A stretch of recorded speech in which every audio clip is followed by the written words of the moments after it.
নমস্কাৰ বন্ধু-বান্ধৱীসকল, আপোনালোকক education for Assam চেনেলটোলৈকে প্ৰথমতে স্বাগতম জনাইছোঁ। আগন্তুক ADRE গ্ৰেড 3 গ্ৰেড 4 পৰীক্ষাৰ বাবে আজি আপোনালোকৰ বাবে লৈ আহিছোঁ 2024ত হৈ যোৱা এখন কম্পিটিটিভ এক্সাম পেপাৰ, যিখন আমাৰ অসমৰ পেপাৰ হয়। আৰু ইয়াৰে প্ৰশ্ন উত্তৰখিনি আমি আজি ইয়াতে আলোচনা কৰিম। প্ৰথমতে ভিডিঅ'টো লাইক কৰিব, আহক ভিডিঅ'টো আৰম্ভ কৰোঁ।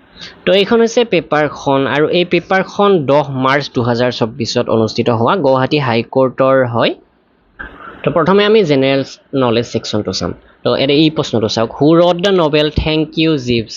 থেংক ইউ জীভছ নামৰ যিখন নভেল, এইখন কোনে লিখিছে? চাৰিটা অপশ্যন আছে। এই অপশ্যনবিলাক মই আৰু কৈ নাথাকোঁ, আপোনালোকক ডাইৰেক্টলি শুদ্ধ উত্তৰটো জনাম। তো এই নভেলখন লিখিছে অপশ্যন নম্বৰ এ যিটো আছে PG উৰহাউছ, এওঁ লিখিছিলে এই নভেলখন। তো আমাৰ নেক্সট প্ৰশ্নটো, 10th March is also' celebrated worldwide as. 10 March তাৰিখটো গোটেই বিশ্বজুৰি কি দিৱস হিচাপে পালন কৰা হয়? তো এই তাৰিখটো কি দিৱস হিচাপে পালন কৰা হয়? ইণ্টাৰনেশ্যনেল ডে অফ ওমেন জাজেছ। তো এই তাৰিখটোতে অন্য কিছুমান দিৱসো পালন কৰা হয়, কিন্তু আমাৰ অপশ্যনত যিটো শুদ্ধ হ'ব সেইটোৱে আমি লিখিব লাগিব। যেনে ইয়াতে 10 মাৰ্চত এই দিৱসটো যদিও দিছে ইণ্টাৰনেশ্যনেল ডে অফ ওমেন জাজ, তথাপি আমি আৰু এটা দিৱসৰ কথা মনত ৰাখিব পাৰোঁ, CISF raising day. CISF raising ডেও পালন কৰা হয় 10 মাৰ্চত। তো ইয়াৰ লগতে আপোনালোকক কেইটামান ইম্পৰ্টেণ্ট দিৱসৰ কথা কওঁ, যিখিনি আমাৰ অসমৰ লগত জড়িত। তো অসমৰ ক্ষেত্ৰত চাওক, বীৰ চিলাৰায় দিৱস কোন দিনা পালন কৰা হয়? বীৰ চিলাৰায় দিৱস পালন কৰা হয় 24 ফেব্ৰুৱাৰীত। ঠিক তেনেকৈ ইম্পৰ্টেণ্ট দিৱস এটা হৈছে মেডাম মেফি। তো এই মেডাম মেফি কোন দিনা পালন কৰা হয়? মেডাম মেফি পালন কৰা 31 জানুৱাৰী তাৰিখে। তাৰোপৰি অসম দিৱস, অসম দিৱসটো যথেষ্ট ইম্পৰ্টেণ্ট। তো অসম দিৱসটো পালন কৰা হয় 2 ডিচেম্বৰত। তো এই তিনিটাও আপোনালোকে মনত ৰাখিব। নেক্সট প্ৰশ্নটো, which of the following is also' known as the city of peace and justice. শান্তি আৰু ন্যায়ৰ চহৰ হিচাপে কোনখন চহৰক জনা যায়? তো ইয়াৰ শুদ্ধ উত্তৰটো হৈছে দ্য হেগু।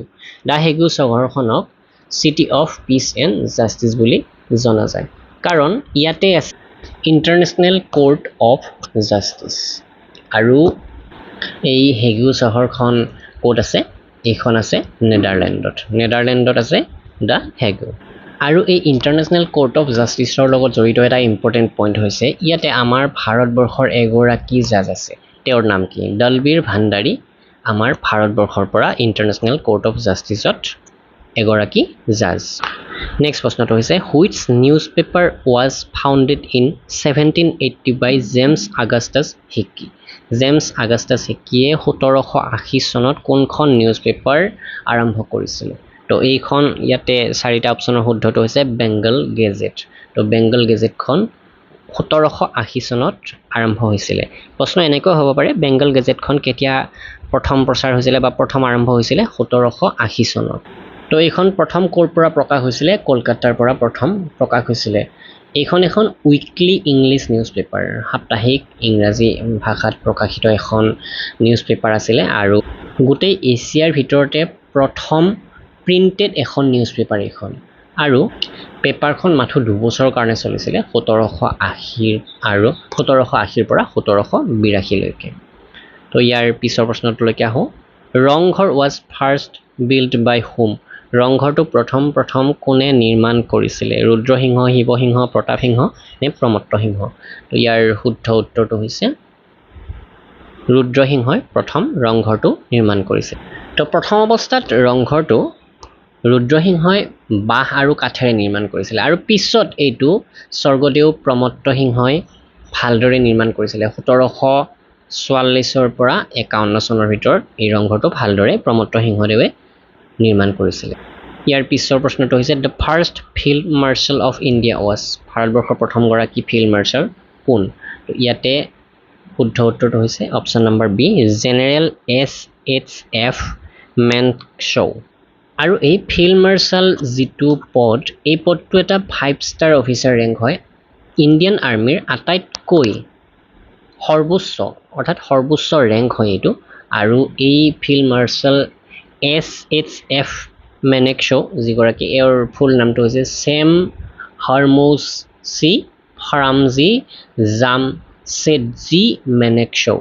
তো তো নামটো অকণমান দীঘলীয়া হয় তো আপোনালোকে ডাইৰেক্টলি এইদৰে মনত ৰাখিব আৰু এই পদবীটো ইণ্ডিয়ান আৰ্মিৰ লগত জড়িত হৈ আছে তো যিখিনি প্ৰশ্ন উত্তৰ আলোচনা কৰি আছোঁ এইখিনি যথেষ্ট ইম্পৰ্টেণ্ট 2024ৰ পেপাৰ হয় তো এইখিনি আপোনালোকে মন দি শুনক আৰু লগতে অসমীয়া মাধ্যমৰ যদি PDF বিচাৰে এইখন কিনি ল'ব পাৰে 18000 প্ৰশ্ন উত্তৰ তাৰোপৰি গ্ৰেড 4 বাবে আছে 12000 প্ৰশ্ন উত্তৰ assamgkpdf.com ভিজিট কৰিব অথবা ডেছক্ৰিপশ্যনত লিংক দিয়া আছে আমাৰ নেক্সট প্ৰশ্নটো the first women IAS officer was প্ৰথমগৰাকী মহিলা IAS অফিচাৰ কোন তো ইয়াতে অপশ্যন অনুসৰি আন্না ৰাজাম মালহোদ্ৰা প্ৰথমগৰাকী IAS অফিচাৰ তো ওমেন IAS অফিচাৰৰ কথা ক'লে এওঁৰ নামটো ল'ব লাগিব কিন্তু যদি প্ৰথমগৰাকী IAS অফিচাৰ কোৱা হয় গোটেই ভাৰতবৰ্ষৰ ভিতৰতে তেওঁ হৈছে সত্যেন্দ্ৰনাথ টেগোৰ আৰু 1864 চনত ইণ্ডিয়ান চিভিল ছাৰ্ভিচত তেওঁ জইন কৰিছিলে আৰু এই মহিলা IAS গৰাকীয়ে কেতিয়া প্ৰথম ইণ্ডিয়ান চিভিল ছাৰ্ভিচত জইন কৰিছিলে 1951 চনৰ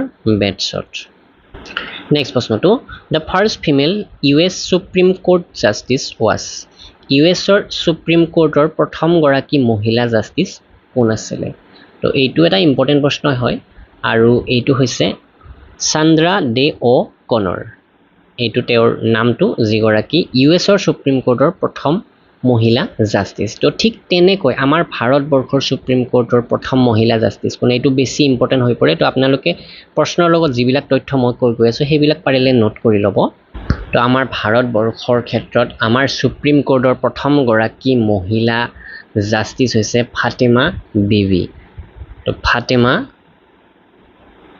বিবি আৰু যদি এইটো ক'লোঁ মই সুপ্ৰিম কোৰ্টৰ ক্ষেত্ৰত আমাৰ ভাৰতবৰ্ষৰ সুপ্ৰিম কোৰ্টৰ প্ৰথমগৰাকী মহিলা জাষ্টিছ যদি কোনো এটা হাইকোৰ্টৰ ক্ষেত্ৰত যদি এগৰাকী মহিলা জাষ্টিছৰ কথা কোৱা যায় তেনেহ'লে তেওঁৰ নামটো ল'ব লাগিব লেইলা হেড মহিলা জাষ্টিছ বা মহিলা জাজ তো নেক্সট প্ৰশ্নটোলৈকে আহোঁ who was the first president of the Indian national Congress যথেষ্ট ইম্পৰ্টেণ্ট প্ৰশ্ন হিষ্ট্ৰীৰ প্ৰশ্ন হয় আৰু প্ৰথমগৰাকী ইণ্ডিয়ান নেশ্যনেল কংগ্ৰেছৰ প্ৰেচিডেণ্ট কোন আছিলে তো ইয়াৰ শুদ্ধ উত্তৰটো হৈছে WC বেনাৰ্জী উমেশ চন্দ্ৰ বেনাৰ্জী ইণ্ডিয়ান নেশ্যনেল কংগ্ৰেছ বুলি কোৱাৰ লগে লগে ইয়াতে যথেষ্টখিনি প্ৰশ্ন আহি পৰে ইণ্ডিয়ান হিষ্ট্ৰীত তো ইণ্ডিয়ান নেশ্যনেল কংগ্ৰেছৰ প্ৰতিষ্ঠাপক কোন আছিলে বা ইণ্ডিয়ান নেশ্যনেল কংগ্ৰেছৰ প্ৰথমটো সেশ্যন কেতিয়া ক'ত অনুষ্ঠিত হৈছিলে তো ইয়াতে প্ৰথমগৰাকী প্ৰেচিডেণ্ট আমি পালোঁ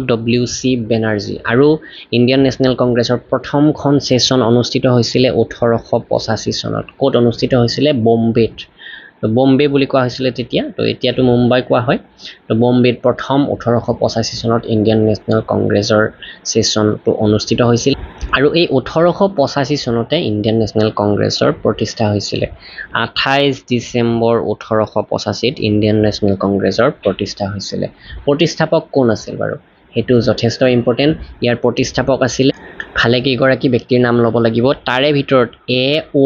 হিউমৰ নামটো আমি মনত ৰখাটো প্ৰয়োজন A.O. Hume WC Banerjee SN Banerjee এনেকৈ বহুকেইগৰাকী আছে তাৰোপৰি দাদা ভাই নৌৰোজী বদৰুদ্দিন তৈয়বজী এনেকৈ বহুখিনি কিন্তু মেইনলি আমি A.O. হিউমৰ নামটো ল'ব লাগিব নেক্সট প্ৰশ্নটো Pench national park is situated in আমাৰ ভাৰতবৰ্ষৰ যিমানবিলাক নেশ্যনেল পাৰ্ক আছে সেইবিলাকৰ তথ্য আপোনালোকে জনাটো প্ৰয়োজন তো আপোনালোকে যদি বিচাৰে ছেপাৰেট ভিডিঅ' এটা আগবঢ়াম নেশ্যনেল পাৰ্কৰ ওপৰত বা তেনেকুৱা যিমানবিলাক টপিক আছে এইকেইদিনৰ ভিতৰত কভাৰ কৰিবলৈকে চেষ্টা কৰিম আৰু এই পেঞ্চ নেশ্যনেল পাৰ্কখন ক'ত অৱস্থিত এইখন অৱস্থিত মধ্যপ্ৰদেশত আৰু এই পেঞ্চ নেশ্যনেল পাৰ্কৰ লগতে পেঞ্চ টাইগাৰ ৰিজাৰ্ভো আছে ইয়াতে এটা সৰু তথ্য আপোনালোকক জনাওঁ কিন্তু সেইটো এটা প্ৰশ্ন হ'ব পাৰে দ্য জাংগল বুক নামৰ যিখন কিতাপ সেই কিতাপখন লিখিছিলে ৰুডিয়াৰ্ড কিপলিং এইটো মনত ৰাখিব দ্য জাংগল বুকৰ লিখকগৰাকী কোন ৰুডিয়াৰ্ড কিপলিং আৰু এই কিতাপখন যে তেওঁ লিখিছে এই কিতাপখন এই পেঞ্চ নেশ্যনেল পাৰ্কৰ পৰা ইনস্পায়াৰ্ড হৈয়ে তেওঁ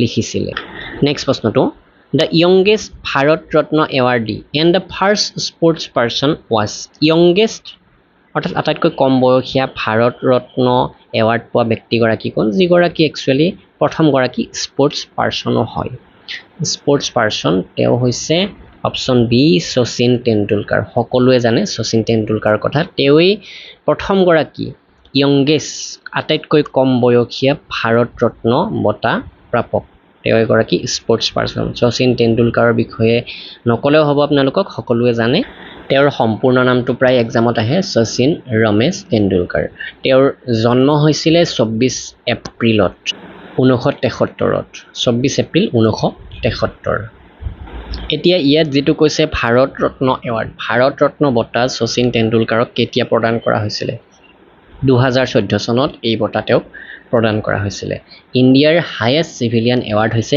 এই ভাৰত ৰত্ন বঁটা প্ৰশ্ন হ'ব পাৰে highest civilian award of India is Bharat Ratna তাৰোপৰি আৰু বহু বঁটা তেওঁ লাভ কৰিছে পদ্মশ্ৰী বঁটা লাভ কৰিছে পদ্ম বিভূষণ লাভ কৰিছে খেল ৰত্ন এৱাৰ্ড লাভ কৰিছে তাৰোপৰি অৰ্জুন এৱাৰ্ডটো তেওঁ লাভ কৰিছিলে অৰ্জুনা এৱাৰ্ড যিটো মাথো স্পৰ্টছ পাৰ্চনক দিয়া হয় সেই বঁটাটো তেওঁ লাভ কৰিছিলে 1994 চনত মনত ৰাখিব 1994 চনত শচীন তেণ্ডুলকাৰে অৰ্জুনা এৱাৰ্ডো লাভ কৰিছিলে নেক্সট প্ৰশ্নটো দা প্ৰেজেন্ট চেয়াৰমেন অফ ইছৰোৰ বৰ্তমানৰ যিগৰাকী চেয়াৰমেন তেওঁ কোন তো তেওঁ হৈছে অপশ্যন নম্বৰ এ এছ সোমনাথ অৰ্থাৎ শ্ৰীধাৰা সোমনাথ এই ইছৰোৰ ফুল ফৰ্মটো এক্সামত আহে ইণ্ডিয়ান স্পেচ ৰিচাৰ্চ অৰ্গেনাইজেশ্যন ইয়াৰ ফুল ফৰ্ম আৰু ইছৰোৰ প্ৰতিষ্ঠা কেতিয়া হৈছিলে বা ইছৰোৰ হেডকোৱাৰ্টাৰ ক'ত আছে এই দুটাও ইম্পৰ্টেণ্ট প্ৰশ্ন এক্সামত প্ৰায় দেখিবলৈকে পোৱা যায় 15 আগষ্ট 1969 চনত আজিৰ পৰা প্ৰায় 54 বছৰ আগতে ইছৰোৰ প্ৰতিষ্ঠা হৈছিলে আৰু ইছৰোৰ হেডকোৱাৰ্টাৰ ক'ত আছে বেংগলুৰু কৰ্ণাটকাৰ বেংগলুৰুত আছে ইছৰোৰ হেডকোৱাৰ্টাৰ তো ইয়াতে ভাৰতবৰ্ষৰ বিজ্ঞানৰ লগত জড়িত এটা ইম্পৰ্টেণ্ট প্ৰশ্ন হ'ব পাৰে চন্দ্ৰযান 3টো যিহেতু আমাৰ ইছৰো আমাৰ ভাৰতবৰ্ষৰ স্পেচ প্ৰগ্ৰেমৰ লগত জড়িত তো এই চন্দ্ৰযান 3 খন কোন তাৰিখে লঞ্চ কৰা হৈছিলে চাওক যোৱা বছৰ 14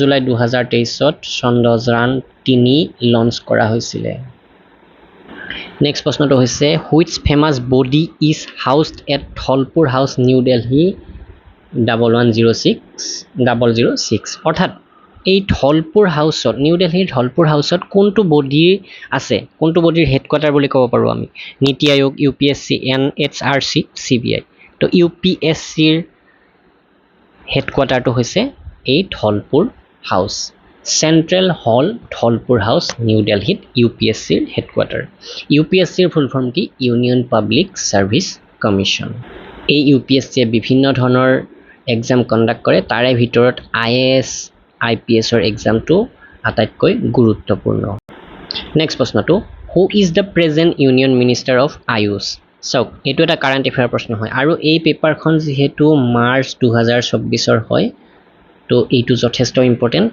বৰ্তমান আয়ুষৰ মিনিষ্টাৰ কোন আয়ুষৰ ফুল ফৰ্মটো জনাটো প্ৰয়োজন মাৰ্চ 2024ত প্ৰথম কথা চাওক মাৰ্চ 2024ত আয়ুষৰ মিনিষ্টাৰ আছিলে আমাৰ সৰ্বানন্দ সোণোৱালদেৱ কিন্তু বৰ্তমান আয়ুষৰ মিনিষ্টাৰ সলনি হৈছে যিহেতু শেহতীয়াকৈ ইলেকশ্যন হৈ গ'ল আৰু বৰ্তমান যিগৰাকী মিনিষ্টাৰ তেওঁ হৈছে প্ৰতাপ ৰাও গণপত ৰাও যাদৱ কিন্তু এইটো মনত ৰাখিব আয়ুষৰ মিনিষ্টাৰ আছিলে আমাৰ অসমৰে সৰ্বানন্দ সোণোৱালদেৱ আয়ুষৰ ফুল ফৰ্মটো হৈছে Ayurveda yoga and naturopathy Unani Siddha Sawa Riga and Rigpa and homeopathy অকণমান দীঘলীয়া হয় তো আপোনালোকে গমেই পাব আয়ুৰ্বেদা য়োগা এণ্ড নেচাৰোপেথি তেনেকৈ থাকিলে আপোনালোকে সেই অপশ্যনটো টিক কৰিব লাগিব নেক্সট প্ৰশ্নটো who is the present chairman of BBCৰ বৰ্তমানৰ যিগৰাকী চেয়াৰমেন তেওঁ কোন তেওঁ হৈছে ডক্টৰ মহেন্দ্ৰ নাথ পাণ্ডে তো একচুৱেলি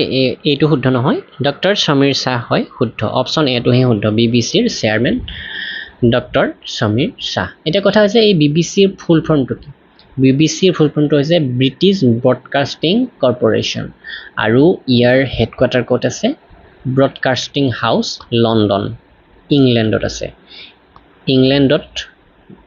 লণ্ডনৰ ইংলেণ্ডত এই BBCৰ হেডকোৱাৰ্টাৰটো অৱস্থিত আৰু এই প্ৰশ্নটো এটা কাৰণতে ইম্পৰ্টেণ্ট হ'ল কাৰণ ইয়াৰ চেয়াৰমেন গৰাকী আমাৰ ভাৰতবৰ্ষৰ মূলৰ হয় নেক্সট প্ৰশ্নটো হৈছে which Mughal emperor was also known as Alamgir বুলি কোন গৰাকী মোগল এম্পায়াৰক জনা যায় তো ইয়াৰ শুদ্ধ উত্তৰটো হৈছে ঔৰংজেবক আলমগীৰ বুলি জনা যায় তো মুখ্যতঃ আমি এই মোগল সাম্ৰাজ্যৰ ক্ষেত্ৰত 6 গৰাকী এম্পায়াৰৰ নাম ল'ব লাগিব প্ৰথম গৰাকী হৈছে বাবৰ তাৰপাছত 2 নম্বৰতে হুমায়ুন, তাৰপাছত আকবৰ, তাৰপাছত জাহাংগীৰ, তাৰপাছত শ্বাহজাহান আৰু 6 নম্বৰ গৰাকী হৈছে ঔৰংজেব। আৰু ঔৰংজেবকেই আমি এই আলমগীৰ বুলি জানো।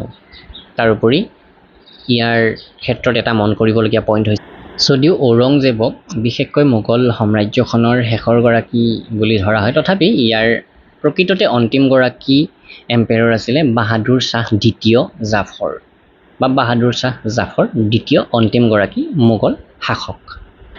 নেক্সট প্ৰশ্নটো হৈছে which port did King Charles II of England? ইংলেণ্ডৰ কিং চাৰ্লছ দ্বিতীয়ই কোনটো পৰ্ট ৰিচিভ এজ ডাউৰি অৰ্থাৎ বিবাহৰ উপঢৌকন হিচাপে লাভ কৰিছিলে from the Portuguese on his marriage with Catherine of Braganza in 1661? চাওক, পৰ্তুগীজৰ এগৰাকী কন্যাৰ লগত বিবাহ হৈছিলে কেথৰিন 1661 চনত চাৰ্লছ দ্বিতীয় ৰজা চাৰ্লছ দ্বিতীয় বিয়া হৈছিলে।